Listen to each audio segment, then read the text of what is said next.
పోలీసులు కూడా ముస్లిమ్స్ అంటే భయపడతారు, ఇప్పుడు క్రిస్టియన్స్ అంటే భయపడుతున్నారు. మన చట్టాలు మన హిందువులకే పనిచేస్తున్నాయి, కానీ ఆ ముస్లిమ్స్ దగ్గర పోతే హిందువులు ఏదైనా తప్పు చేసి హిందువులు ఏదైనా వల్గర్గా మాట్లాడి ఎక్కడైనా ఇది చేస్తే వెంటనే చర్యలు తీసుకుంటారు. మన హిందూ దేశంలో మన హిందువులకి ఎవరు సపోర్ట్ చేస్తున్నారు? ఆ పోలీస్ డిపార్ట్మెంట్ 100% డ్యూటీ చేస్తలేదు, ఓపెన్గా చెప్తున్నా. ప్రవీణ్ అనే వ్యక్తి చనిపోయి ఉన్నాడు, చనిపోవడం లేదు, చంపేశారనేది వాళ్ళ వాదన. అది ఒక ఏదో అమ్మాయిలకి పాము పెట్టి, ముస్లిం అబ్బాయిలు ఎక్కడో పార్కులో ఒక అమ్మాయికి పాము ఇట్లా మెడ మీద అంతా తిప్పేసి రేప్. ఈ దేవాదాయ శాఖ భూమిని ప్రభుత్వం అమ్మే హక్కు ఉందా? ప్రభుత్వానికి హక్కు ఉందా?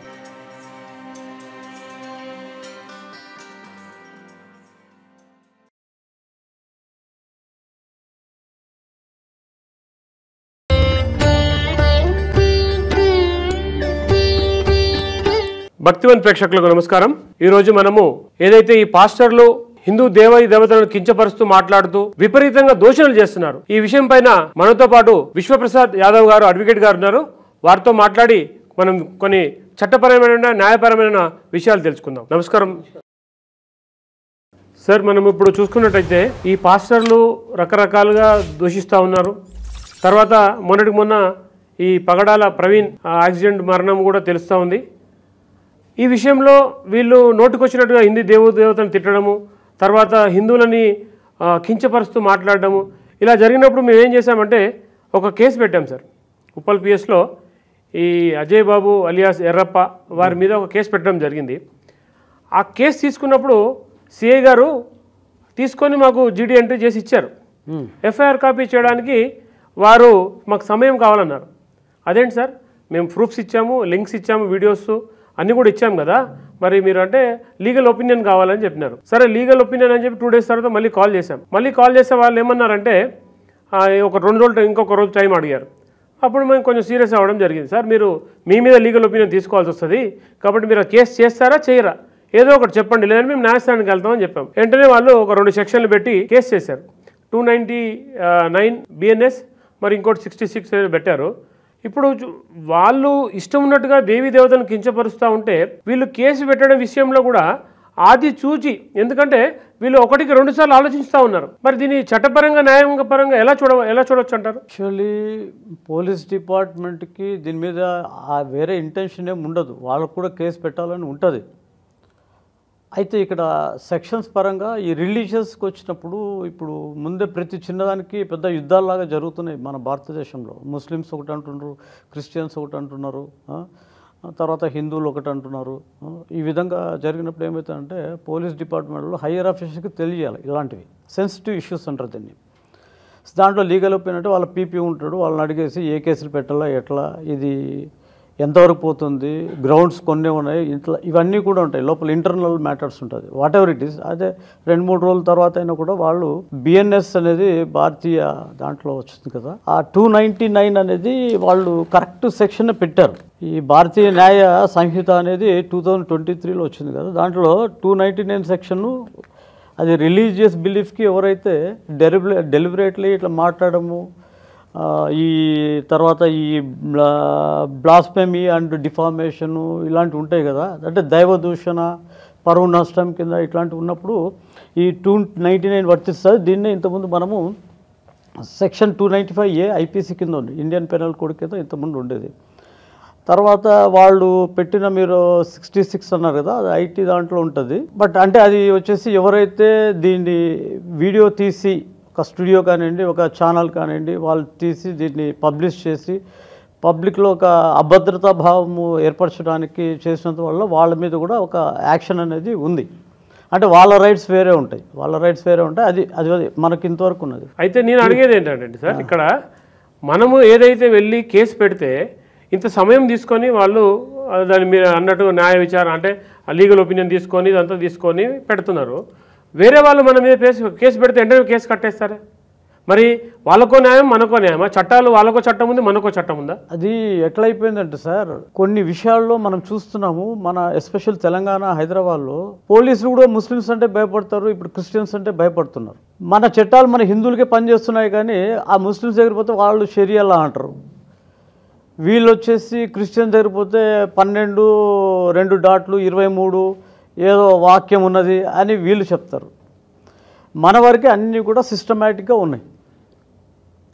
మనం చాలా సిస్టమేటిక్గా, రాముడు పుట్టినప్పటి నుంచి, అంతకుముందు నుంచి కూడా, మహావిష్ణువు గారు ఉన్నప్పటి నుంచి కూడా. అయితే యాక్చువల్గా సార్ ఇక్కడ జరిగేది ఏంటంటే సార్, అంబేద్కర్ గారు ఏదైతే రాజ్యాంగం రాశారో అన్ని మతాలకు ఒకటే ఈ రాజ్యాంగం అందరికీ వర్తిస్తుంది కదా. ఇప్పుడు హైదరాబాద్లో కానీ ఎక్కడైనా కానీ చట్టాన్ని గౌరవించాల్సిన బాధ్యత ఆ మతాలకు లేదా? ఉన్నప్పుడు వీళ్ళు చట్టాలు ఏదో వాళ్ళకి చుట్టాలలాగా వ్యవహరిస్తూ, ఈ డిపార్ట్మెంట్ కూడా వీళ్ళ మీద చట్టాలు లేవా? ఇప్పుడు డిపార్ట్మెంట్ మీద కూడా చట్టాలు ఉన్నాయి కదా. ఒక పోలీస్ ఆఫీసర్ తప్పు చేస్తే ఎలాంటి మనము వాళ్ళ మీద చర్యలు తీసుకోవచ్చు? ఒకటి హయ్యర్ అఫీషియల్ ద్వారా వెళ్తాయి, అది ఇంటర్నల్ పాలసీస్ ఉంటాయి. హయ్యర్ అఫీషియల్కి ఒక SP and superintendent of police గారికి ఎవరినైనా కూడా ఆయన పరిధిలో, ఆ డిస్ట్రిక్ట్లో సస్పెండ్ చేయడానికి కానీ, ఈవెన్ చిన్న క్యాడర్ వాళ్ళకి డిస్మిస్ చేయడానికి కానీ ఆయనకు ఆథరైజేషన్ ఉంటుంది. అయితే ఇట్లాంటి వాటికి తొందరపడి ఏమీ చేయరు. కొంచెం ఎంక్వైరీ కమిషన్ పెడతారు, లేదంటే కన్నా ట్రాన్స్ఫర్ చేస్తారు, అట్లా అటాచ్ చేసుకుంటారు వాళ్ళ డిపార్ట్మెంట్కి. సో ఈ విధంగా ఉంటుంది. మీరు అన్నట్టుగా అంటే ఒక మతం వారికి వీళ్ళకు ప్రత్యేక చట్టాలు ఉన్నట్టుగా కనిపిస్తూ ఉంది. ఎందుకంటే హిందువులు ఏదైనా తప్పు చేసి, హిందువులు ఏదైనా వల్గర్గా మాట్లాడి ఎక్కడైనా ఇది చేస్తే వెంటనే చర్యలు తీసుకుంటారు. వేరే మతస్థులు కనీసం హెల్మెట్ లేకుండా ప్రయాణిస్తుంటే కూడా కేసులు పెట్టే పరిస్థితులు లేవు. ఎందుకంటే మనం మొన్న రంజాన్ టైంలో కూడా చూసాం. మనం అతను టోపీ పెట్టుకొని వెళ్తాడు, హెల్మెట్ ఉండదు, ట్రిపుల్ రైడింగ్ ఉంటుంది, కానీ వాళ్ళ మీద కేసులు ఉండవు. కనీసంగా మన దగ్గర పేపర్ జిరాక్స్ కాపీ ఉందంటే కూడా కేసులు పెట్టే పరిస్థితి ఉంది. కాబట్టి ఈ చట్టాలు అందరికీ న్యాయంగా జరగాలంటే మనం ఎలాంటి, ఎవరైతే మన రాష్ట్రానికి పెద్ద అంటే తండ్రి వంటి వారుగా ఉన్నవారు ఎవరు, సీఎం, వారు బాధ్యత తీసుకొని వీటిపైన చర్యలు తీసుకున్నానికి ముందుకెళ్ళాలి. కానీ వాళ్ళు ఏం చేస్తున్నారంటే ఈ మధ్యకాలంలో ఈ ఓటు బ్యాంక్ వరకు ముస్లిమ్స్కి సపోర్ట్ చేయడం, ఇప్పుడు అంతా కూడా ఓపెన్గా అది తెలుస్తుంది. కొంతమంది క్రిస్టియన్స్కి సపోర్ట్ చేయడం. బట్ మన హిందూ దేశంలో మన హిందువులకి ఎవరు సపోర్ట్ చేస్తున్నారు? ఈ పొలిటికల్ లీడర్స్ వాళ్ళ ఓటు బ్యాంక్ గురించి వాళ్ళకి సపోర్ట్ చేసుకుంటూ వాళ్ళు చెప్పిందే కరెక్ట్గా అన్నట్టుగా. ఇప్పుడు ఉదాహరణకు ఇక్కడ ఒక అమ్మవారి టెంపుల్లో ఒక అతను, ముస్లిం అతను, నైట్ వచ్చేసి కాలుతో తన్ని విగ్రహాన్ని పాడగొట్టి అంత గందరగోళం చేశాడు. ఆయనకి మెంటల్ అనో ఏదో చెప్పడం జరిగింది పోలీసులు. అంటే ఇది ఎంత విచారకరం అంటే, ఆ మెంటల్ అతను పోయి కరెక్ట్గా గుడి పాల్గొట్టేసి, అమ్మవారిని విగ్రహం పడగొట్టేసి ఇవన్నీ చేసి వస్తాడండి. అట్లా కాదు కదా, ఇది వాంటెడ్లీ జరిగింది. బట్ పోలీస్ డిపార్ట్మెంట్ ఎట్లయిపోయిందంటే కొన్ని వర్గాలకి ఒత్తాసు పలుకుతున్నది, బ్యాలెన్సింగ్ లేదు. చట్టరీత్యా వాళ్ళు ముందుకు పోతలేరు. ఎందుకంటే చట్టం పోలీస్ డిపార్ట్మెంట్లో ఉంది. ఇంకోటి మా కోర్టు కూడా, మా హానరబుల్ కోర్టు కూడా ఎఫ్ఐఆర్ అయిన తర్వాత అప్పుడే ఆలోచిస్తుంది, కానీ అంతకుముందు మనం చెప్పినా ఆలోచించదు. ఆ ఎఫ్ఐఆర్, ఛార్జ్ షీట్ ఇవన్నీ చూస్తే కేసు ముందుకు వెళ్తుంది కోర్టులో కూడా. అక్కడ ఎఫ్ఐఆర్, ఛార్జ్ షీట్ ఇవన్నీ కూడా కరెక్ట్ లేవనుకో, రేపు పొద్దున వీగిపోతుంది. సో అట్లుంటుంది. అంటే పోలీస్ డిపార్ట్మెంట్ అనేది మనకు న్యాయ వ్యవస్థలో పిల్లర్గా ఉంది ఇప్పుడు, ఎస్పెషల్లీ తెలంగాణలో. ఆ పోలీస్ డిపార్ట్మెంట్ 100% డ్యూటీ చేస్తలేదు. ఓపెన్గా చెప్తున్నా, నాకేం కాదు, ఓపెన్గా చెప్తున్నా. అది పోలీస్ డిపార్ట్మెంట్ వాళ్ళు కూడా ఈ వీడియో చూసినప్పుడు వాళ్ళకు కూడా అర్థమవుతుంది. కొంతమంది ఇప్పుడు ఇంతకుముందు 5% లంచాలు తీసుకునే వాళ్ళు ఉండేవాళ్ళు పోలీస్ డిపార్ట్మెంట్. ఇప్పుడు దాదాపుగా 15 to 18% లంచాలు తీసుకునేవాళ్ళు. ఇంకోటి ఏమైందంటే హైయర్ అఫీషియల్ తీసుకుని నేనెందుకు తీసుకునే భావన ఇప్పుడు వస్తుంది. ఈ రియల్ ఎస్టేట్ పెరిగిపోవడం వలన ఈ సిఐ క్యాడరు, డిఎస్పీ క్యాడరు, అంటే ఏసీపీ క్యాడరు, వీళ్ళందరూ కూడా పెద్ద పెద్ద ల్యాండ్ దాంట్లో ఇన్వాల్వ్ అయ్యి బాగా డబ్బు సంపాదిస్తున్నారు. వాళ్ళు తీసుకున్నాం, మనం ఎందుకు తీసుకోకూడదు అనేది ఇది ఒకటి. తర్వాత ఈ వక్స్ చట్టం అనేది వస్తుంది, వక్స్ బోర్డు ఉన్నాయి, ఆస్తులు ఇవన్నీ కూడా, ఇది మళ్ళీ వస్తాం సబ్జెక్టులకి. ఇక్కడ ఈ దేవుళ్ళ విషయంకి వచ్చేసరికి మన హిందూ దేశంలో పోలీస్ డిపార్ట్మెంట్ కూడా మన హిందూ దేవుళ్ళ గురించి మాట్లాడుతుంది. ఏమున్నా అవతల దేవుళ్ళకి సపోర్ట్ చేస్తూ డబ్బులు దండుకోవడం, ఇదే సరిపోయింది. అంటే ఇప్పుడు మనకు ఈ యొక్క న్యాయ వ్యవస్థలో చట్టాలు మారాల్సిన అవసరం ఉందంటారు? చట్టాలు మారి ఉన్నాయి సార్. మీరు అన్నట్టుగా మీరు చూస్తుంటే ఇప్పుడు లంచాలు తీసుకున్నట్టుగా మీరు కూడా చెప్తా ఉన్నారు, అవును తీసుకుంటున్నారని కూడా చెప్తా ఉన్నారు. కానీ మరి లంచాలు తీసుకున్న వాడికి శిక్ష పడాలి కదా, ప్రూఫ్ లేదు కదా. అదే నేను అక్కడికి వస్తున్నా. అంటే ఒక సామాన్యుడు వెళ్ళి కంప్లైంట్ చేస్తే వారికి ఇక్కడ పట్టించుకునే వాళ్ళు పోలీసు వాళ్ళు పట్టించుకోకుంటే ఎక్కడికి వెళ్ళాలి? పోలీసు వాళ్ళు పట్టించుకోకుంటే డైరెక్ట్గా కోర్టుకే వెళ్ళొచ్చు. కొన్ని వచ్చేసి కన్స్యూమర్ కోర్టులో వేసేట్టు ఉంటాయి. ఇట్లా రకరకాలుగా మనకు కోర్టులు ఉన్నాయి. లేదంటే కూడా డైరెక్ట్గా అడ్వకేట్ని సంప్రదించి డైరెక్ట్ కేసు పిటిషన్ వేసేయచ్చు. అలాంటి ఫెసిలిటీ ఉంది కోర్టులో. పోలీసు వాళ్ళు విననప్పుడు అది. ఇంకోటి ఏమైందంటే పోలీసులు వినకపోతే, ఈ పోలీస్ స్టేషన్లో వినకపోతే ఇంకో పోలీస్ స్టేషన్లో 0 FIR అని ఒకటి ఉంది మనకు. అది బ్రహ్మాస్త్రం లాగా. అది కంపల్సరీ. అది కూడా వాళ్ళు తీసుకోలేదంటే డెఫినెట్గా police department doing some mall practice అనేది మనకు బయట పడిపోతుంది. సో కాబట్టి ఒకటి 0 FIR ఉంటుంది. అది ఎవరెవరు తీసుకుంటారు అంటే పోలీసులు కూడా అందరూ దొంగలు కాదు కదా, వాళ్ళు కూడా మంచోళ్ళు ఉంటారు కదా దేవుని గురించి. ఒక సామాన్యుడు దేవాలయానికి వెళ్ళినప్పుడు అక్కడ జరిగే అవకతవకల విషయంలో హైయర్ అఫీషియల్స్కి కంప్లైంట్ చేయాలంటే, కంప్లైంట్ చేస్తే పట్టించుకోకుంటే ఒక దేవాలయంలో ఈవో సుప్రీం, ఇక్కడ జరిగేటువంటి అవకతవకలన్నీ కూడా ఈవో దృష్టికి తీసుకెళ్తాం. ఆ ఈవో కూడా పట్టించుకోవట్లేదు. మనం న్యాయపరంగా ఆ విషయంలో ఎలా వెళ్ళొచ్చు? దానికి ఫస్ట్ ఎవిడెన్సెస్ కావాలి సార్. కోర్టు గుడ్డిది, అందుకే దంతాలు కట్టి ఉంటారు. దంతాలకి బ్లాక్ అది కట్టి ఉంటారు. ఎవిడెన్సెస్ ఉంటే ఒక అడ్వకేట్ ద్వారా కానీ ముందుకు వెళ్ళొచ్చు.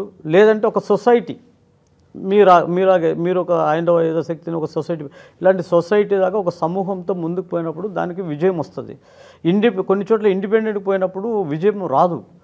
ఎందుకంటే అవతల శక్తులు కొంచెం పవర్ఫుల్ ఉన్నప్పుడు ఇతను బ్యాలెన్సింగ్ రాదు. అక్కడ 10 మంది ఉన్నప్పుడు ఈయన ఒక్కడు ఉన్నప్పుడు కాదు. కాబట్టి ఈ సమూహాలు అంటే ఇట్లాంటి వేదికల ద్వారా పోతే విజయం వస్తుంది. అంటే ఒక హిందూ సంఘాలుగా పోరాడినప్పుడే విజయం సాధించగలుగుతామంటారు. ఇంకో విషయము మనం చూసుకున్నట్టయితే మన ప్రభుత్వాలు ఇరు రాష్ట్రాల ప్రభుత్వాలు మొన్న చూసుకున్నప్పుడు బాగా హిందువుల్ని దూషించారు. ఒక మతం క్రిస్టియన్, ఓపెన్గా క్రిస్టియన్ మతము వీళ్ళు మర్డర్ చేశారని చెప్పి, వీళ్ళు ఇది చేశారని చెప్పి రకరకాలుగా దూషించినప్పుడు వీళ్ళ మీద సుమోటోగా ప్రభుత్వం ఎందుకు కేసులు పెట్టట్లేదు? అంటే అక్కడ గ్రౌండ్స్ ఎట్లున్నాయంటే సార్, మేము నష్టపోయి ఉన్నాము, ప్రవీణ్ అనే వ్యక్తి చనిపోయి ఉన్నాడు, చనిపోవడం లేదు చంపేశారనేది వాళ్ళ వాదన. సో అప్పుడు కరెక్ట్గా ఆన్సర్ పోలీస్ డిపార్ట్మెంట్ కూడా దగ్గర కూడా లేదు.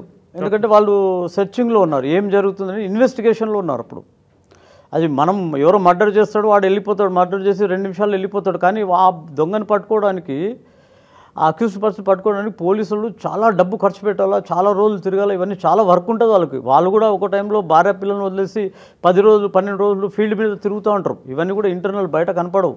మనం కూడా పోలీసులు తిట్టుకుంటాం. క్లియర్ కట్గా ఇక్కడ ఏంటంటే సార్, అంటే నేను ఏమన్నదంటే ఏదైతే ఇన్సిడెంట్ జరిగిందో అది సీసీ ఫుటేజుల ద్వారా మనకు క్లియర్గా పాయింట్ టు పాయింట్ అతను మొబైల్ వాడినది ఇవన్నీ కూడా మన మీడియా ఛానల్లో చూపిస్తూ ఉన్నారు. తాగి పడిపోవడం జరిగింది, ఇట్లా యాక్సిడెంట్ 2-3 చోట్ల యాక్సిడెంట్ అయింది, తర్వాత వచ్చి ఇక్కడ పడిపోయి యాక్సిడెంట్ అయి చనిపోయాడు. కానీ ఇంత చూసినా కానీ ఓపెన్గా మిమ్మల్ని నరుకుతాం చంపుతామని చెప్పి అంటే చంపుతామని హక్కు ఎవరిచ్చారండి వాళ్ళకి?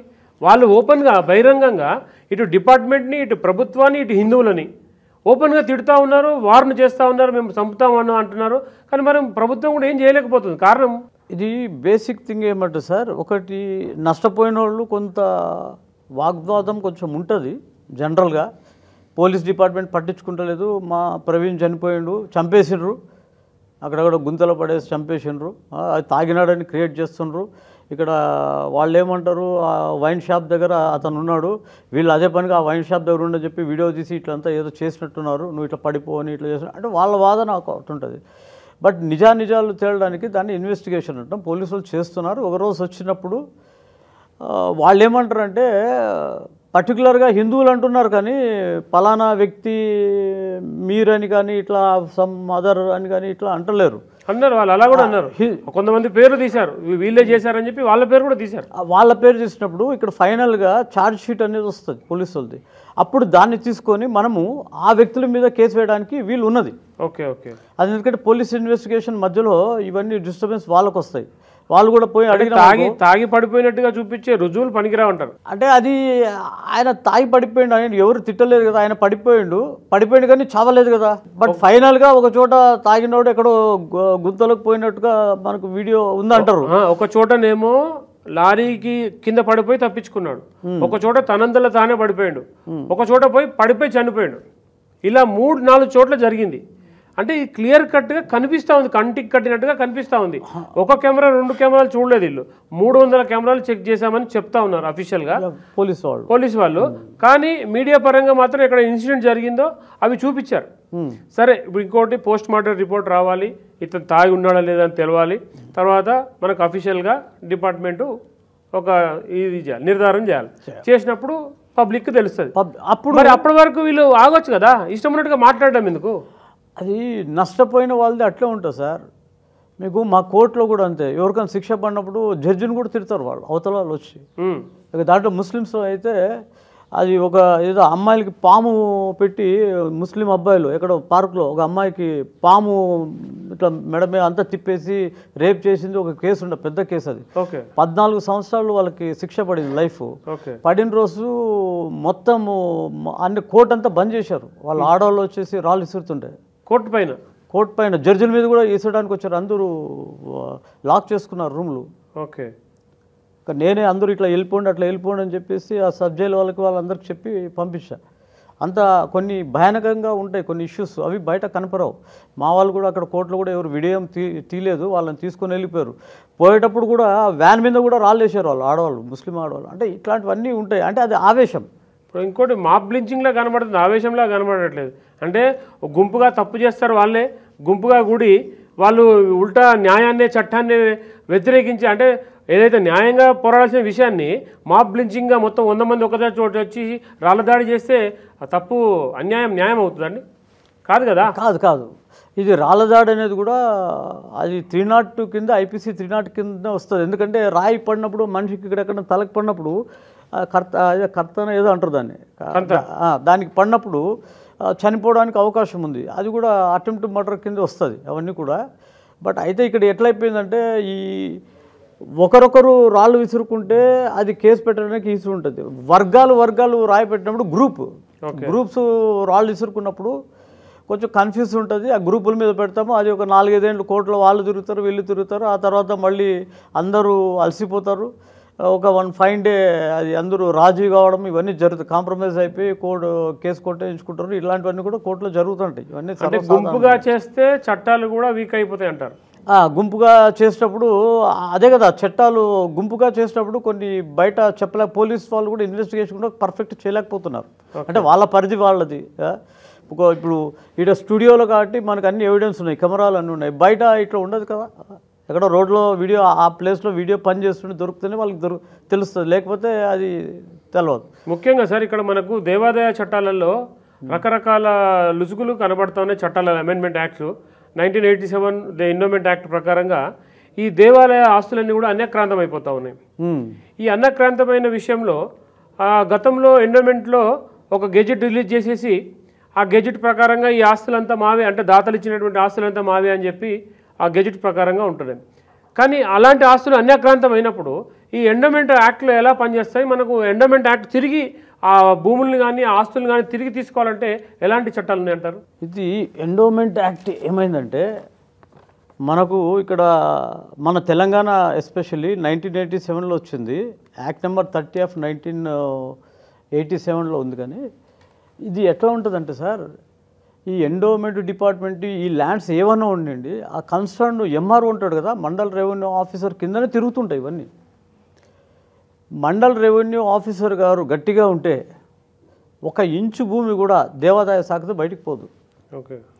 ఈ MROలు RIలు చేసే మాల్ ప్రాక్టీసెస్ వల్లనే పబ్లిక్ అంతా చాలా ఇబ్బంది పడుతున్నారు. అట్ ద రేట్ టెంపుల్స్ కూడా, మన హిందూ టెంపుల్స్ కూడా ఇబ్బంది పడుతున్నాయి. మనము చేతులు కట్టుకొని క్వశ్చన్ రిక్వెస్ట్ చేసుకుంటున్నాం. అదే క్రిస్టియన్స్ వాళ్ళ దగ్గర పోండి, ముస్లిం వాళ్ళ దగ్గర ముందు వాళ్ళు MROని కొట్టి మాట్లాడుతున్నారు. వాళ్ళ వర్షన్ వేరే ఉంది. మనం అట్లా చేస్తలేము. కాబట్టి మనకు పెద్దలు శ్రీరామచంద్రుడు ఆ విధంగా నేర్పించాడు. గివ్ రెస్పెక్ట్, టేక్ రెస్పెక్ట్ అని ఇవన్నీ కూడా నేర్పించారు. వాళ్ళ అడుగుజాడల్లో మనం వెళ్తున్నాం. వాళ్ళకి అవన్నీ ఏముండదు.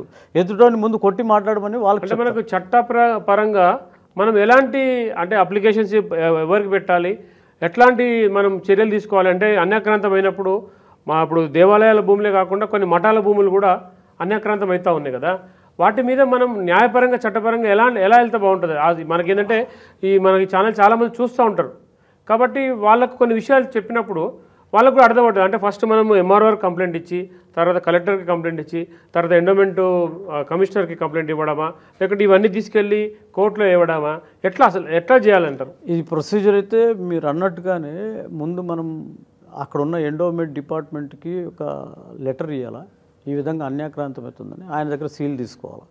ఆయన చేస్తాడా లేదని ఒకసారి ఆయన చేస్తే ఓకే. ఆ తర్వాత దాన్ని తీసుకొని ఎంఆర్ఓ గారి దగ్గర పోవాలి. ఎంఆర్ఓ గారి దగ్గర సీల్ తీసుకోవాలి. ఈ రెండు అటాచ్ చేయాలి. ఈ రెండు అటాచ్ చేసి మాకు ఇంతవరకు న్యాయం జరగలేదని జిల్లా కలెక్టర్ గారిని అడగాలి. ఆయన దగ్గర కూడా సీల్ వేసుకొని తీసుకోవాలి. ఇవన్నీ కూడా కాపీస్ తీసుకుంటే అయినప్పుడు జిల్లా కలెక్టర్ ఆయనే ఆయన జడ్జి కూడా ఆయనే, డిస్ట్రిక్ట్ జడ్జి. ఒక ఆఫీసర్కి లెటర్ ఇచ్చినప్పుడు ఎన్ని రోజులు వ్యవధి ఉండదు? ఇది కనీసం అంటే ఒక 1 month టైం పడుతుంది సార్ ఇది. ఇవన్నీ కూడా ఎందుకంటే మధ్యలో లీవ్స్లో ఉంటారు వాళ్ళు, అట్లా 1 monthలో మనకు మొత్తం పిక్చర్ తెలుస్తుంది. అంటే నేను ఏమంటానంటే ఇవాళ ఎంఆర్ఓకి ఇచ్చాను నేను. అవును. ఎంఆర్ఓ ఇచ్చిన తర్వాత నేను అదే రోజు కమిషనర్ కూడా ఇచ్చాను, అదే రోజు కలెక్టర్ కూడా ఇచ్చాను. అంటే వీళ్ళు సమయం, అంటే వీళ్ళకి ఎంత సమయం ఉంటుంది? అంటే మినిమం ఒకరు 15 days టైం తీసుకుంటారు దాని మీద. ఓకే, ఎందుకంటే అక్కడ పోయి ఎంక్వైరీ చేయాలి కదా. ఇప్పుడు మనం చెప్పినట్లు కాదు కదా, ఇది నిజమా కాదు అనేది దాన్ని నిజాన కమిటీ అని అట్లా టైప్లో ఉంటాయి. మళ్ళీ ఒక 2-3 ఎంప్లాయీస్ పెట్టి ఒక కమిటీ వేస్తారు. ఒకసారి డిస్ట్రిక్ట్ కలెక్టర్ గారు కూడా సర్వేయర్ని పంపించేసి వీళ్ళు ఇట్లా అలిగేషన్స్ పెట్టినరు, ఇది కరెక్టే కాదు, అసలు భూమి ఉందా లేదా అక్కడ, అదన్నీ కూడా జిల్లా కలెక్టర్ గారికి ఆయనకు రావాలి నోటీస్కి. ఆయన పంపిన వాళ్ళ ద్వారా ఆయన మొత్తం వస్తుంది, పిక్చర్ వస్తుంది. ఆ తర్వాత అది 15 రోజులు పట్టచ్చు, 1 month పట్టచ్చు. ఆ తర్వాత ఆయన ఇస్తారు. మనం జిల్లా కలెక్టర్ గారికి ఇచ్చేటప్పుడు ₹1 బాండ్ వెనక వేసి ఇవ్వాలి అప్లికేషన్. కోర్టుకు వెళ్ళినప్పుడు ఎట్లా? ఇవన్నీ తీసుకొని ఇవన్నిటితో కూడా పని కాలేదంటే మేము ఇది పక్కా ఈ భూమి అని చెప్పేసి ఒక అడ్వకేట్ని పట్టుకొని మనం కోర్టులో నియరెస్ట్ కోర్టు ఏది ఉంటే ఆ కోర్టులో మనకు దావా వేసుకోవచ్చు. ఓకే, అట్లాంటి ప్రొవిజన్. ఈ దావా వేసి ఎన్ని రోజులు నడుస్తుందంటే ఒకవేళ ఈ దావా వేస్తే మనకు? సో మన ఇప్పుడున్న సిస్టంలో కేసులు అయితే మాకు కోర్టులో చాలా కేసులు పెండింగ్లో ఉంటున్నాయి. మొన్న అమిత్ షా గారు కూడా చెప్పారు 2 years లోపల అన్ని కేసులు క్లోజ్ చేయాలా, స్టార్టింగ్ నుంచి 2 years లోపల, అంటే ఇబ్బంది అవుతుందని కూడా చెప్పడం జరిగింది. దాంతో కొన్ని త్వరితగతిన చేస్తున్నాము. బట్ ఇది మినిమం అంటే ఈ ల్యాండ్ కేసు ఎట్లయితుందంటే మినిమం 4 to 5 years పడుతుంది సార్. బట్ మనం ఒకటి ఇంజక్షన్ ఆర్డర్ తీసుకొని దాన్ని స్టాప్ చేసే శక్తి మనకు ఉంటుంది. ఇవన్నీ పెట్టిన తర్వాత మళ్ళీ ఇంకా ఏదైనా అవుతుందంటే కూడా ఇంజక్షన్ ఆర్డర్ అనేది ఒకటి ఉంటుంది. అది తీసుకొనేసి ఇవన్నీ పెట్టిన తర్వాత కోర్టులో ఇంజక్షన్ ఆర్డర్ తీసుకొని దాన్ని ఎవరు టచ్ చేయకోకుండా up to declaration by the court అనేది, కోర్టు వెర్డిక్ట్ వచ్చేంత వరకు మనం ఆపగలిగే శక్తి ఆ ఇంజక్షన్ ఆర్డర్కి ఉంటుంది. ఇప్పుడు ఇంజక్షన్ ఆర్డర్ మీరు అన్నట్టుగా ఇంజక్షన్ ఆర్డర్ తీసుకుంటాం. ఇంజక్షన్ ఆర్డర్ దేన్ని బేస్ చేస్తే ఇస్తారు వాళ్ళు? ఈ 3 ఇప్పుడు పట్టా భూమి ఉంటుంది. అవును. ఇప్పుడు మనకు పహానీలు ఇవన్నీ కూడా దేవాదాయ శాఖ అంటే 1956 నుంచి పట్టా భూమిగా ఉండాలి. అది పట్టా కానివ్వండి, దేవాదాయ శాఖ కింద ఉన్నా కూడా అది పట్టా కింద వస్తుంది. ఆ భూమి అన్నీ కూడా అప్ టు డేట్ ఉండాలి. ఈసీలో మనకి ఎన్కంప్రెంట్ సర్టిఫికెట్లు అవన్నీ కూడా ఉండాలి. ఇవన్నీ తీసుకొని మనము ఈ ఎంఆర్ఓ గారికి, జిల్లా కలెక్టర్ గారికి సబ్మిట్ చేస్తాం. వాటి ఆధారంగా వాళ్ళంతా పరిశీలించి ఒక రిపోర్ట్ అవుతుంది. ఇక్కడ జరిగేది ఏంటంటే 54 నుంచి కూడా కాసర పహానీలలో దేవాలయ భూమి వస్తుంది. 10-20 సంవత్సరాలు వచ్చిన తర్వాత మధ్యలో ఎవరో రైతు పేరు ఎక్కుతుంది. అక్కడ ఆ రైతు పేరు మీదకి వెళ్ళి ఇంకొక రైతు పేరు మీదకి ఎక్కుతుంది. కానీ అది ఎండమెంట్ భూమే, కానీ పేరు మారిపోతూ ఉంటుంది. దీని విషయంలో ఎలా వెళ్తారు? ఇది వచ్చినప్పుడు ఆ ఎండోమెంట్ డిపార్ట్మెంట్లో ఉన్న వరకు 10 ఏళ్ళు ఉంటుంది. ఆ తర్వాత రైతుకి వెళ్ళింది అన్నారు. రైతుకి ఎట్లా ట్రాన్స్ఫర్ అయింది అనేది చీటింగ్ అక్కడ. ఓకే, అది చీట్ చేసినట్టే. ఇప్పుడు ఎండోమెంట్ డిపార్ట్మెంట్లో ఎవరైనా చీట్ చేసి ఈయనకి రాసిచ్చి ఉండాలి. ఓకే, లేదంటే endowment department, RI, revenue inspector plus MRO ముగ్గురు కలిసి ఈ ఒక రైతుకో ఎవరో సమ్ ఎక్స్కి వాళ్ళు పట్టం కట్టి ఉండాలి. అంటే అది ఇల్లీగల్ అది. సో ఇలాంటివన్నీ కూడా మనం బయట తీసినప్పుడు ఇవన్నీ కూడా మనం కోర్టులో చెప్పేసి మళ్ళీ వెనక్కి ఇవన్నీ క్యాన్సిల్ అయిపోతాయి. వెళ్ళిపోయి మళ్ళీ దేవాదాయ శాఖ భూమి కిందనే అది అలాట్ అవుతుంది. ఆ దేవాలయం కింద అలాట్ అవుతుంది. ఈ దేవాదాయ శాఖ భూమిని ప్రభుత్వం అమ్మే హక్కు ఉందా? ప్రభుత్వానికి హక్కు ఉందా? మనకు ఇది పూర్వం నుంచి వస్తున్నాయి సార్. మనకు 10,000 సంవత్సరాల చరిత్ర ఉన్నది మన భూభాగానికి. అందులో దేవాదాయ శాఖ దాని భూమి మీద మామూలుగా ఇంతకుముందు పోయేవాళ్ళు కదా, దేవుని మాన్యం దాని జోలి పోకూడదు, మనము చాలా ఇబ్బంది పడతాం మన ఫ్యామిలీస్ అనేది ముందు ఉండే. ఓకే, ఇప్పుడు ఏం లేదు. ఇప్పుడు వాడిది కబ్జా చేయాలా, వీడిది కబ్జా చేయాలా, మనం కార్లలో తిరగాల, ఎంజాయ్ చేయాలా అనేది ఇప్పుడు ఒక సొసైటీ ఆ విధంగా తయారైపోయింది. ఇప్పుడు అంటే ప్రభుత్వానికి నేనేమంటానంటే ప్రభుత్వానికి ఈ దేవాలయ భూమి తీసుకొని ఇతరులకు ఇచ్చేటువంటి హక్కు ఉన్నదా? లేదు సార్. ఇతరుల కంటే అక్కడ ఉన్న ప్రెమిసెస్ బట్టి, అదేమన్నా కమర్షియల్కి వస్తే ఒకవేళ కమర్షియల్ బిల్డింగ్ కట్టినా కూడా దాంట్లో వచ్చే మంత్లీ ఇన్కమ్ కానీ ఇయర్లీ ఇన్కమ్ కానీ అది కూడా మళ్ళీ ఆ టెంపుల్కే వెళ్ళాల్సింది, ఆ దేవాదాయ శాఖ ఆ భూమికే వెళ్ళాల్సింది. ఓకే, అంటే ఎట్టి పరిస్థితుల్లో మాత్రం అమ్మడానికైతే వీలు లేదు సార్. అమ్మడానికి అది జీవో రావాలా, స్టేట్ గవర్నమెంట్ నుంచి జీవో రావాలా. ఓకే, సో ల్యాండ్ మేము తీసుకు అది పెద్ద స్టోరీ ఉంటుంది. అసెంబ్లీ 2/3 మెజారిటీ పాస్ కావాలా, ఇవన్నీ ఉన్నాయి. ఓకే, అంటే ఎవరికి దత్తం చేసే హక్కు ప్రభుత్వానికి కూడా లేదు. ఒకవేళ ప్రభుత్వం చేయాలంటే చట్టంలో గవర్నమెంట్ జీవో చేసి చట్టం చేసే హక్కు అది అసెంబ్లీలో 2/3 మెజారిటీ రావాలి. దానికి గవర్నమెంట్ ఈ ల్యాండ్ తీసుకోవచ్చు, వేరే దానికి మార్చుకోవచ్చు అనేది 2/3 మెజారిటీ అసెంబ్లీలో నెగ్గినప్పుడు అప్పుడు ముందుకెళ్తుంది. ఓకే, అయితే ఇప్పుడు అలాగే చూసుకుంటే అది కూడా నెగ్గిన తర్వాత కూడా ఇంకో ఆప్షన్ దీంట్లో, దానికి గవర్నర్ గారు సైన్ చేయాలి.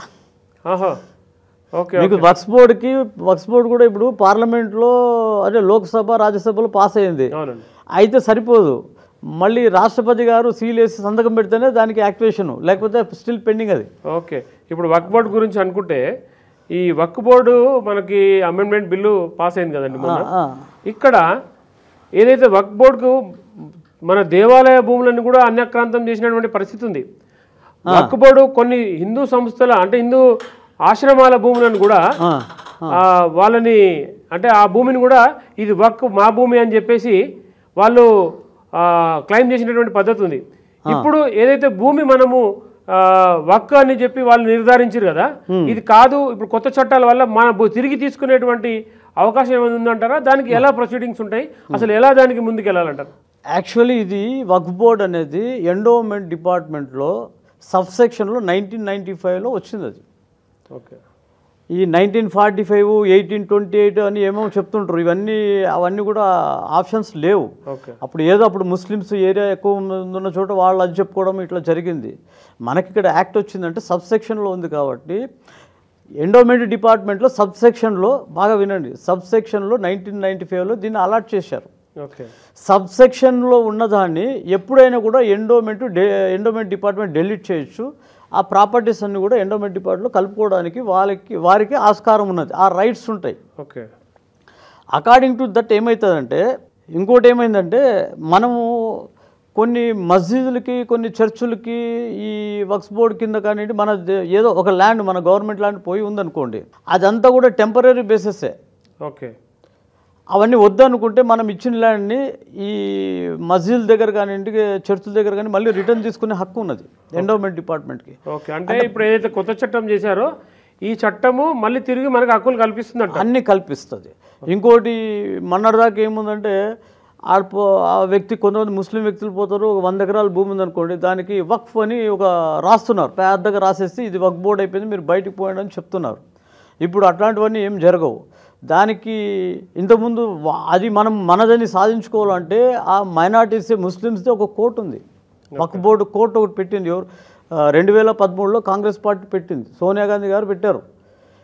అది మనము ఇప్పుడు ఫర్ ఎగ్జాంపుల్ మీ భూమే వాళ్ళు తీసుకున్నారనుకోండి, మీరు నా భూమి అని చెప్పుకోవడానికి ఇక్కడ మన కోర్టుకు రాకూడదు. ఆ ముస్లిమ్స్ ఏదైతే పెట్టారో మైనార్టీ కోర్టు వక్ఫ్ బోర్డు కోర్టు అని దాంట్లోకి పోయి మనం అన్ని మన దగ్గర ఉన్న డాక్యుమెంట్స్ని అక్కడ చూపించి అక్కడ జడ్జు తర్వాత అడ్వకేట్స్ ఇంకా పెద్ద మనుషులు అందరూ కూడా వాళ్ళే ఉంటారు, ముస్లిమ్సే ఉంటారు.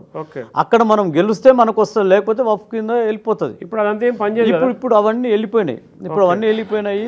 ఈ ల్యాండ్లన్నీ కూడా మళ్ళీ గవర్నమెంట్ ఆఫ్ కిరణ్ రిజిజు అని చెప్పేసి మైనార్టీ మినిస్టర్ ఉన్నారు సెంట్రల్, వారు చెప్పారు మన పార్లమెంట్లో. ఈ వక్ఫ్ బోర్డు కింద ఉన్న ఈ ల్యాండ్లన్నీ కూడా అవన్నీ కరెక్ట్గా డాక్యుమెంట్స్ లేకపోతే అవన్నీ కూడా గవర్నమెంట్ ఆఫ్ ఇండియా కింద వస్తాయి, భారతదేశం కింద వచ్చేస్తాయి. అంటే భారతదేశం ల్యాండ్ అంటే ప్రజల ల్యాండ్ కింద వస్తుంది. ఆ తర్వాత గవర్నమెంట్ ఏమైనా చేస్తుంది దాన్ని, అది వేరే. బట్ అక్కడ ముస్లిమ్స్ దగ్గర నుంచి మొత్తం అయితే బయటకు వస్తుంది అనేది సారాంశం. ఓకే అండి, అయితే యాక్చువల్గా ఇక్కడ మనము ఏదైతే వక్ఫ్ బోర్డు సంబంధించి కొన్ని మీరు చెప్పినారు కదా ఇప్పుడు, అంటే ఈ చట్టం వల్ల ఈ అమెండ్మెంట్ చట్టం బిల్ వల్ల మనకు తిరిగి మన భూములు మనకు వచ్చే అవకాశం 100%గా ఉందని. 100% సార్, 100%. మళ్ళీ మీకు క్వశ్చన్ ఎందుకు 100%. ఓకే, చాలా సంతోషం అండి. తర్వాత ఇప్పుడు ఇంకొక విషయం ముందుగానే అడుగుదాం అనుకున్నాను కానీ ఇప్పుడు అడుగుతున్నాను. ఈ దైవ దూషణ చట్టం మనకి ఇప్పుడు ఇంతకుముందు చెప్పారు కదా 299 దాని గురించి బిఎన్ఎస్. ఇక్కడ ఒక అన్య మతస్థుడు ఇంకొక మతాన్ని తిట్టినప్పుడు వస్తుందా, మన మతం వాళ్ళు మన దేవుని దూషించినప్పుడు కూడా వస్తుందా? అది చట్టం వర్తిస్తుంది వాళ్ళకి? అన్య మతస్థులు అనేది యాక్చువల్గా మనం బిఎన్ఎస్లో ఏమవుతుందంటే, బిఎన్ఎస్ 299 కానివ్వండి, 295A ఐపీసీ కానివ్వండి, యాక్చువల్ అన్య మతస్థులు అనేదే వస్తుంది. ఓకే. ఇప్పుడు ఒక హిందువుని తిట్టినప్పుడు అది బై ఫోర్స్ కింద వస్తుంది. దాన్ని కూడా దీంట్లో కన్వర్ట్ చేసుకోవచ్చు. ఇంకా కొన్ని సెక్షన్స్ మనం పెట్టుకునేదానికి వీలు ఉన్నది. ఓకే. ఎలాంటి సెక్షన్స్ అంటారు అవి? మీరు ఏమైనా ఆయన గట్టిగా మాట్లాడి ఇట్లా ముందుకు వస్తే 302 కూడా, ఐపీసీ 302 కూడా పెట్టచ్చు. దూషణ, దైవ దూషణ. ఇప్పుడు ఒక స్వామీజీ ఉన్నారు, ఆ స్వామీజీ ఏం చేస్తున్నారు, ఇంకొక దేవుణ్ణి అంటే రాముణ్ణి ఒకరు కించపరిస్తే శివుని ఇంకొకరు కించపరుస్తున్నారు. అంటే వారు ఏం చేస్తున్నారంటే ఈ దేవుడు తక్కువ, ఈ దేవుడే గొప్ప అన్నట్టుగా దైవ దూషణ అనేది హిందువులు కూడా చేసే పరిస్థితి కనబడతా ఉంది. దానికి మనము ఎలాంటి న్యాయపరంగా చట్టపరంగా వెళ్ళే అవకాశం ఉందంటారా? దానికి మనం బిఎన్ఎస్ 300లోకి వెళ్ళొచ్చు, 300 అనే సెక్షన్లోకి వెళ్ళొచ్చు. ఓకే. బిఎన్ఎస్ 298లోకి వెళ్ళొచ్చు, ఏ కూడా వెళ్ళొచ్చు. ఓకే. సో ఆ విధంగా ముందుకెళ్ళి అది కొంచెం it will take more time in the honourable court. అవి అట్లా వెళ్తే ఆయన ఏమంటాడు, నేను తాగి ఉంటే ఏం మాట్లాడు నాకు తెలియదు, నన్ను క్షమించండి కాలు పట్టుకుంటా అంటాడు. ఓకే. అప్పుడు మీరు కష్టపడి కోర్టులో వేసి డబ్బు ఖర్చు పెట్టుకుని కోర్టులో వేసినంత కూడా వృధా. అంటే వాళ్ళు మాట్లాడిన వాళ్ళు కూడా మామూలు వ్యక్తులు కాదండి, ఎవరన్నా వాటెవర్ పై స్థాయిలో స్వామీజీ స్థాయిలో ఉన్నటువంటి వాళ్ళు ఉండొచ్చు. ఆ రోజు నేను కంట్రోల్ లేదు, నాకు బీపీ ఉండే ఆ రోజు, నేను అది మాట్లాడాను. అది మళ్ళీ తెలుసుకున్నప్పుడు పొరపాటుని తెలుసుకున్నాను. ఈరోజు క్షమాపణ చెప్తున్నా అంటారు, సరిపోతుంది. అప్పుడు అదే నేను అంటున్నాను మీకు. అదే ఇప్పుడు చట్టాలు ఎలా ఉన్నాయంటే, అంటే ఇప్పుడు నేను మాట్లాడేది ఏంటంటే తిట్టచ్చు, తప్పైంది అనొచ్చు. బట్ అది మనం if you considered it then everything be cool. Otherwise it will got in front of the honourable court అనేది ఉంటుంది. అక్కడ మనం ఛాలెంజ్కి వెళ్ళిపోవచ్చు. ముఖ్యంగా నేను గమనించింది ఏంటంటే అండి, ఈ దేవాదాయ ధర్మాదాయ చట్టాలు కరెక్ట్ లేవు, ఎలాంటి పనిష్మెంట్ లేదు. కాబట్టి నేను హిందూ దేవాలయ పరిరక్షణ సమితి రాష్ట్ర అధ్యక్షునిగా ఉన్నాను, జేఏసీ ప్రెసిడెంట్గా ఉన్నాను. నేను చూసిన నా అనుభవంలో చెప్తా ఉన్నాను, ఎక్కడైతే మనం వెళ్ళి కంప్లైంట్ ఇస్తామో, కంప్లైంట్ వెళ్ళినప్పుడు ఏకంగా తిరుపతి విషయంలో చెప్తాను. ఎందుకంటే తిరుపతి విషయంలో మీరు పోరాడారు కాబట్టి, మనం ముంతాజ్ హోటల్లో మీరు ఆ గెలుపు సాధించారు కాబట్టి ఈ విషయం మీకు చెప్పాలి. తిరుమలలో ఒక వ్యక్తి సిగరెట్లు తాగుతూ దొరికాడు. తిరుమలలో పట్టుకొని తీసుకెళ్ళి పోలీస్ స్టేషన్కి అప్పచెప్పాం. అక్కడ ఉంటే అధికారి ఏం కేసు పెట్టాలి అన్నదానికి విచారణ లేదు, అక్కడ లేదు, చట్టమే లేదంటున్నాడు అతను. అయితే ఈ యొక్క పవిత్ర స్థలాన్ని అపవిత్రం చేసినటువంటి చట్టం లేదా మనకి? ఉంది కదా. అది కరెక్ట్గా చెప్పాలంటే ఈ సిగరెట్ తాగినాడు అన్న దానికి చట్టం లేదు, యాక్చువల్లీ లేదంటారు. లేదు, దానికి లేదు. మద్యపానం మాంసం అనేది ఆగమశాస్త్రం ప్రకారము, సిగరెట్టు మద్యపానము ఇవన్నీ కూడా ఆగమశాస్త్రం ప్రకారము అక్కడ ఎంట్రీ లేదు. ఓకే. అలాంటి చేసిన వాళ్ళని పోలీస్ డిపార్ట్మెంట్ పట్టుకొని వాళ్ళు కిందికి పంపించి తిరుపతికి పంపించి అక్కడ కేసు పెట్టుకోవాలి. అంటే ఎలాంటి కేసులు పెట్టాలంట వాళ్ళ మీద ఎలాంటి కేసులు అంటే, ఇప్పుడు అది న్యూసెన్స్, నేను తాగినా తిన్నా అంటాడు. మీకు సింపుల్ సార్, దీనికి ఏమంటే సెక్షన్స్ లేవు వీటికి. నేను అందుకే ఇప్పుడు ఈ చర్చ ద్వారా నేను ఏమంటానంటే, దేవాదాయ ధర్మాదాయ చట్టాలు మార్చాల్సిన అవసరం ఉంది. కఠినమైన చట్టాలు ఏర్పాటు చేయాల్సినటువంటి దేవాలయంలో వచ్చి ఎవరైనా తప్పు చేస్తే, ఇప్పుడు షరియా చట్టంలో చూడండి, ముస్లిం చట్టంలో వాడు దొంగతనం చేసి చేతులు నరకమని చెప్తారు, షరియా చట్టంలో ఉంది. తప్పు చేస్తే రాళ్ళు పెట్టి బజార్లో కొట్టమని చెప్తారన్నారు. మరి మన రాజ్యాంగంలో ఒక పవిత్రమైన దేవాలయంలో వచ్చి తప్పదాగా అపవిత్రం చేస్తే వాడికి ఎలాంటి చట్టాలు లేకపోతే ఎట్లా అండి? రాజ్యాంగంలో ఇలాంటి, అంటే ఇప్పుడు ఈ దేవాలయాలని ఒక పవిత్ర స్థలంగా గుర్తించలేదా? వాటి మీద ఎందుకు లేవు చట్టాలు ఇవన్నీ? అంటే అది మొదటి నుంచి కూడా మనం ఆగమ శాస్త్రాన్ని ముందు పెట్టుకొని వీళ్ళందరినీ అక్కడి నుంచి పంపించాలనేది ఉంది, కానీ వీడిని పట్టుకొని శిక్షించండి, కొట్టండి అనేది ఎక్కడ మనకి ఇంతవరకు రాలేదు. అది ఎవరు కూడా ఆ ప్రయత్నం చేయలేదు. పోలీసులు కూడా ఎట్లయిపోయినారంటే, కొంత కరప్షన్ ఉన్నది పోలీస్ డిపార్ట్మెంట్లో. దానివల్లే వీళ్ళు భయపడుకోకుండా ధైర్యంగా వచ్చి అగైన్ హ్యాబిచువల్లీ సైన్స్ అంటాం దీన్ని, మళ్ళీ వచ్చి కూడా తాగుతున్నారు, ఈ మటన్ చికెన్ అమ్ముతున్నారు. ఇప్పుడు కూడా దాదాపుగా 1200-1300 మంది ముస్లిమ్స్ అక్కడ హోటల్స్ అవి పెట్టుకున్నట్లుగా ఉంది. దాని గురించి కూడా నేను ఒకటి రిపోర్ట్ చేస్తున్నా, అట్లా వెయ్యికాళ్ళ మంటపం కట్టాలని కూడా పైన తిరుమల టెంపుల్ ముందు అది కూడా ఒకటి ఉంది రిపోర్టు, అది కూడా వెళ్తున్నది, షార్ట్లీ వస్తుంది. ఇంకొకటండి, దేవాదాయ చట్టం దగ్గర అన్యమత చట్టాన్ని అమలు పరుస్తూ ఉన్నారు అధికార సమక్షంలో. దేవాలయం దగ్గర జంతు బలి నిషేధము, కానీ హలాల్ చేస్తూ ఉన్నారు. హలాల్ అంటూ అన్యమత ఆచారాన్ని మన దేవాలయంలో చేస్తూ ఉన్నారు. మరి వీరికి ఎలాంటి చట్టం వర్తించదా? అంటే మీరు ముత్యాలమ్మ గుడి ముందు మేకని నరుకుతారు చూడండి. అవునండి, అప్పుడు వచ్చి అది సరే ఒక ఆచారం ప్రకారము మన హిందువుల ఆచారంలో బలి ఇవ్వడం అనేది ఒక ఆచారంగా వస్తుంది, అది హిందువులే చేయాలి. కానీ అక్కడ హలాల్ పద్ధతి ఎక్కడది?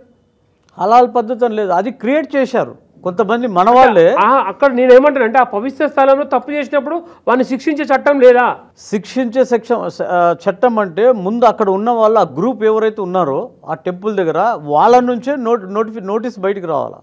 వాళ్ళు నోటీస్ చేయనప్పుడు ఎవరేం చేయలేము, మనం చూసే వాళ్ళంతా చూసినట్టు ఉండాలి, కానీ అట్లా లేదు.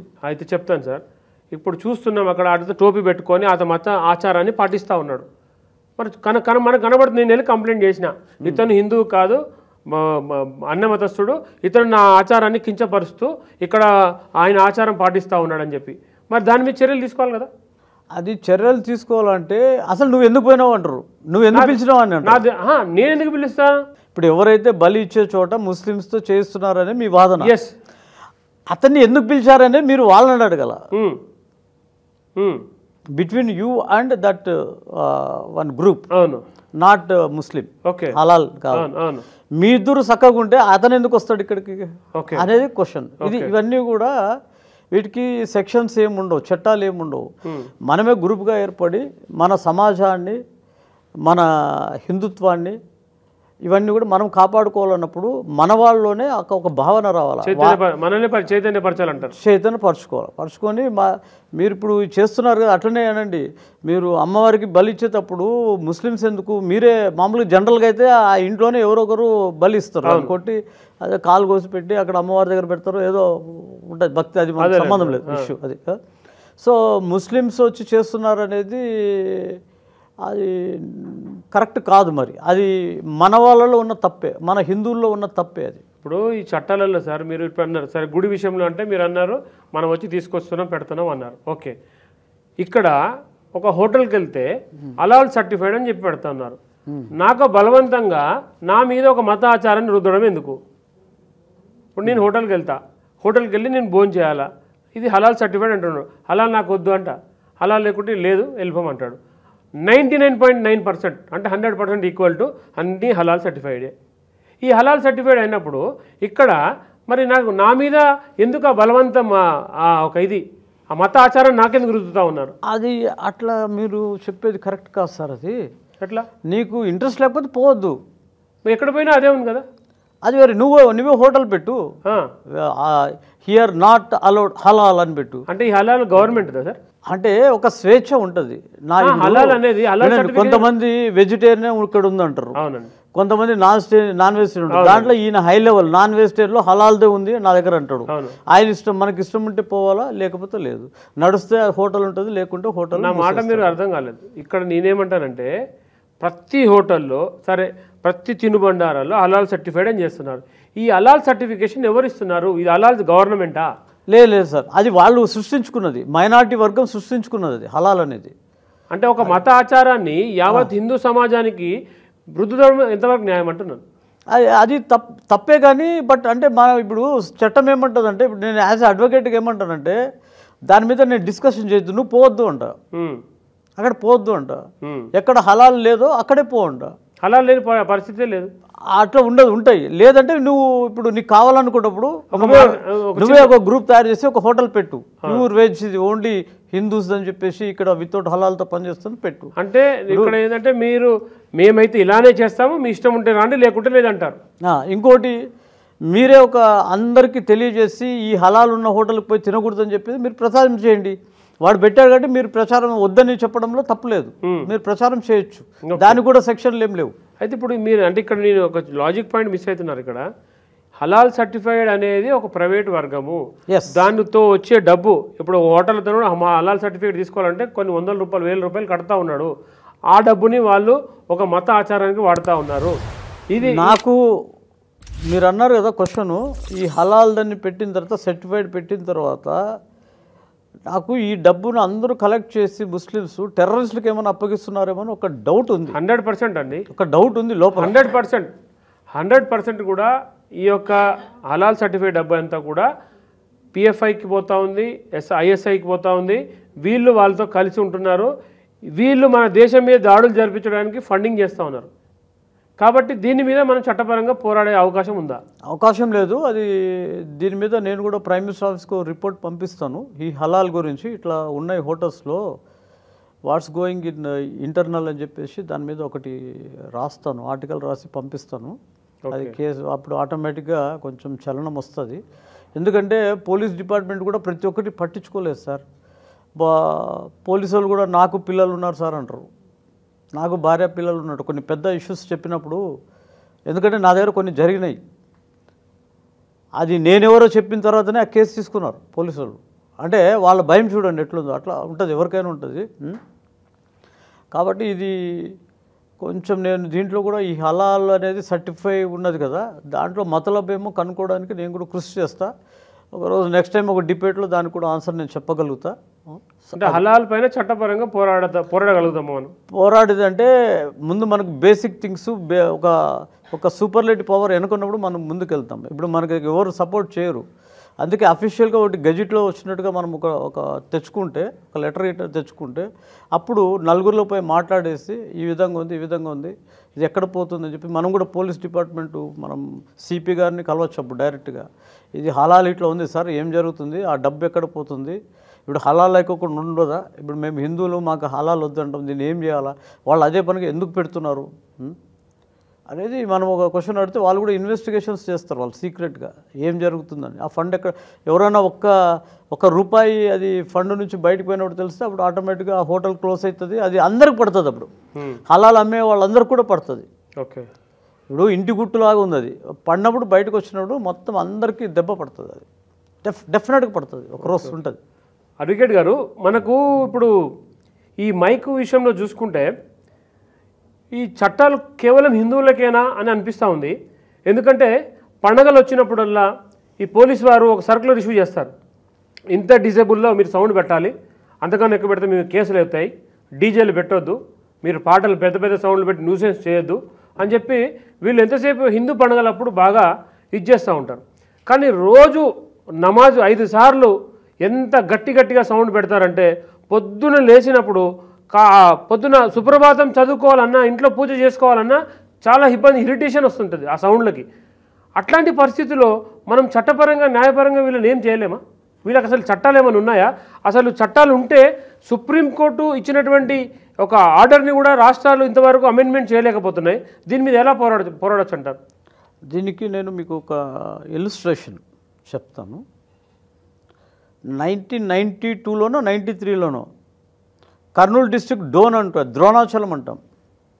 అక్కడ ఇట్లనే ముస్లిం మన వాళ్ళు పొద్దున్నే 4:30-5 టైంలో భగవద్గీత పెడతారు టెంపుల్ పైన, అది వస్తూ ఉంటుంది. అయితే ముస్లిమ్స్ ఏం చేశారంటే, మేము 5 గంటలకంతా కూడా మేము నమాజ్ చేసేది ఉంటుంది, మీరు మీ వాయిస్ మాకు మసీద్ వరకు తెలుస్తున్నది, మాకు ఇబ్బంది ఉన్నది, మేము నమాజ్ చేసుకోవాలంటే కూడా మాతో అవుతలేదు, అది ఇది అని చెప్పి డైరెక్ట్ కోర్టులో కేసు వేశారు. వాళ్ళు ఒక పిటిషన్ వేశారు.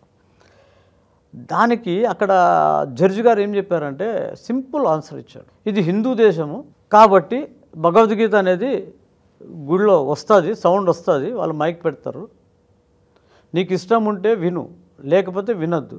అయితే నువ్వు మీ నమాజ్ చేసేటప్పుడు ఇది పెట్టకూడదు అంటున్నావు, ఇది హిందూ దేశం కాబట్టి ముందు వీళ్ళు పెడతారు, ఆ తర్వాత నువ్వు పెట్టుకో, ఇక్కడంతా కూడా హిందూ సంస్కృతి మీద నడుస్తాయని చెప్పి ఆ రోజుల్లో ఒక జడ్జిమెంట్ ఉంది. అది చాలామంది తెలియదు, అది చిన్న ఊర్లో అయింది కాబట్టి చాలామందికి తెలియదు. నాకు తెలుసు అది కేసు. అకార్డింగ్ టు దట్ నేనేమంటానంటే, మన హిందూ దేశంలో మనం 4:30 కానీ 5 గంటలకు కానీ ఎప్పుడైనా సరే మనము భగవద్గీత టెంపుల్ బాగా అందరికీ వినపడేటట్టు, అది అందరికీ తెలుస్తుంది, తెల్లారింది అందరూ లేండి అన్నట్టు. భగవద్గీత శ్రీకృష్ణుల వారు చెప్తున్నారు, అర్జునుకు ఉపదేశం చేస్తున్నారు, లేయండి అనేది మనం ఒక సంకేతం ఇస్తూ ఉంటాం. దాని ప్రకారం మన హిందూ దేశంలో మనకు పక్కా 100% రైట్స్ ఉన్నాయండి. ఇప్పుడున్న ఈ ముస్లిం డామినేషను, వీళ్ళు రాళ్ళు విసరడము, చంపుతామని భయపడించడం వల్ల మన వాళ్ళు తగ్గి ఉన్నారు. కానీ యాక్చువల్లీ మన పూజలు అయిన తర్వాత వాళ్ళు చేసుకోవాలి. ఓకే పక్క అది కూడా వస్తుంది, రెవల్యూషన్ వస్తుంది త్వరలో. ఓకే అంటే ఈ చట్టాన్ని అమలు పరిచే విధంగా మనము ముందు అంటే ఇంకా ఈ అంటే ఈ ప్రభుత్వాల మీద మనం ఇంకా ఆశ పెట్టుకోవచ్చు అంటారా? ప్రభుత్వాల మీద ఆశ కంటే కూడా ముందు మన హిందువుల్లో చైతన్యం రావాలి. మన హిందువుల్లో చైతన్యం లేదు. ఇప్పుడు నిన్ను కొడుతుంటే వాడు తన్నులు తింటుంటే మనకెందుకని వెళ్ళిపోతున్నాం. అదే ముస్లిమ్స్ ఎట్లా వాళ్ళని ఒకటి కొట్టండి 100 మంది వచ్చేస్తారు, 5 నిమిషాల్లో మొత్తం వచ్చేస్తారు, ఏకమవుతారు. హిందూ ఐకమత్యం కావాల్సిన అవసరం ఉందంట. ఐకమత్యం ఉంటే అది సగం బలము మనము ఛేదించగలుగుతాం. అప్పుడు పోలీస్ డిపార్ట్మెంట్ కూడా మనకు సపోర్ట్ చేసి మనం చెప్పినట్టుని అన్నీ కూడా మన రూల్స్నే ఫాలో అప్ చేస్తుంది. ఓకే ఓకే ఓకే చాలా సంతోషం అండి. మీ యొక్క అమూల్యమైన సమయం ఇచ్చి ఎన్నో విషయాలు మన భక్తివన్ ఛానల్ ప్రేక్షకులు తెలియపరిచారు. చాలా సంతోషము.